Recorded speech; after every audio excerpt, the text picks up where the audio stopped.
তো এই যে তদন্ত বা কিছু এই বিষয়ে আমরা চিন্তা ভাবনা করছি। যারা দুর্নীতি করেছে তাদের উপরও আমাদের নজর আছে। প্রপার ডকুমেন্টেশনে কাজ চলছে। উইদাউট এভিডেন্স, আমি যেহেতু লয়ার, উইদাউট এভিডেন্স আমি কিছু করব না। এটা অ্যাপারেন্টলি আপনারাও বুঝতে পারছেন যে আগের বারের টাকার সাথে এবারের টাকার এত ডিফারেন্স কী করে হয়। এটা 20 বছর আগের কথা নয়, এটা যে 1 বছর আগের কথা। তো তার মানে বুঝতে পারছেন যে সব সময় যে কোর্ট কাছারি থানা পুলিশ দিয়ে প্রমাণ করতে হয় একটা মানুষ বা একটা রাজনৈতিক দল বা একটা ক্লাব বা একটা ব্যক্তি দুর্নীতির সাথে যুক্ত, সেটা কিছু মানুষের জেনারেল পারসেপশন বা মানুষও বুঝতে পারে, আপনারাও বুঝতে পারছেন যে কোথায় 7 লাখ 8 লাখ 5 লাখ থেকে 37,50,000।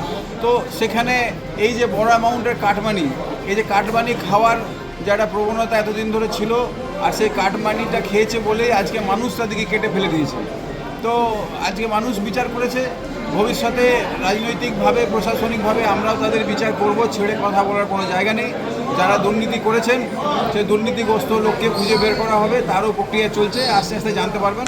কিন্তু প্রথম কাজ হচ্ছে আমাদের মেলাটাকে সুস্থভাবে পরিচালনা। দ্বিতীয় নম্বর, এই যে ছেলে যে